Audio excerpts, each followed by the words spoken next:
In a town most maps forget, a banker walked into history with nothing more than a ledger, a hunch, and a glass bottle of sugar water. His name was Pat Monroe. The place was Quincy, Florida. The time, the Great Depression, when hope was scarce, cash was tighter, and a nickel meant the difference between dinner and nothing. And yet, even when the crops failed and the banks trembled, people still found 5 cents for one small luxury, an ice-cold Coca-Cola. What Pat saw in that bottle wasn't a drink. It was a signal. He watched farmers come in with dirt under their nails and worry in their eyes, asking for enough to scrape through one more season. And he saw the same thing over and over, and no matter how bad it got, they still bought that Coke. Most men saw a habit. Pat saw a business that would outlast the store. So he did something no one expected from a small-town banker. He didn't just guard the vault. He opened a door. Take the loan. He told them, plant your field, feed your kids. But take a slice of this company too. Not for today, for later. And don't sell it when you're scared. Hold it when it's hard. One man's conviction became a town's quiet revolution. Yellow envelopes began to arrive in battered mailboxes, little slips of paper carrying dividends instead of bad news. While the world stood in breadlines, Quincy cashed checks. While fortunes vanished in the city's front porches in a farm town quietly filled with millionaires.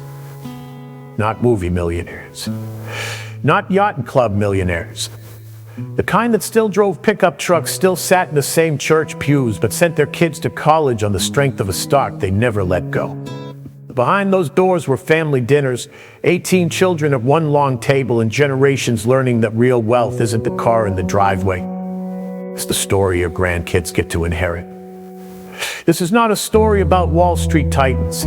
This is about a banker who loved his neighbors enough to share the playbook. About a town that liked the stock before that was a meme. About the day a bottle of Coke stopped being just a drink and became a family member.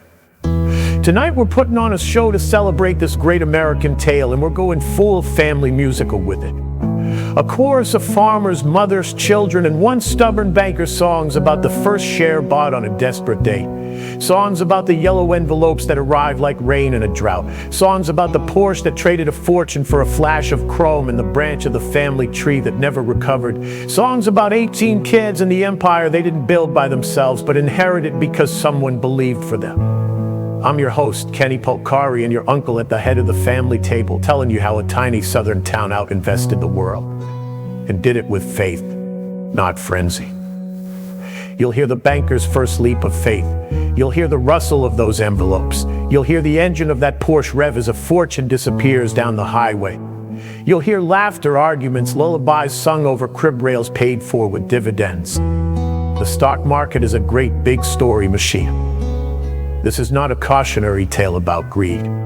It's a love story between a town and a stock, between a father and his children, between yesterday's risk and tomorrow's security. This is the world of Pat Monroe and the Coca-Cola families of Quincy. A half-hour family money radio musical, a people's history of money told in melody, memory, and the sound of one small town refusing to sell. Uncle Kenny loves a family party. So get the cozzos and a kid, spin your non around the floor. Let's have some fun. Buon appetito, sweethearts. Welcome to the show.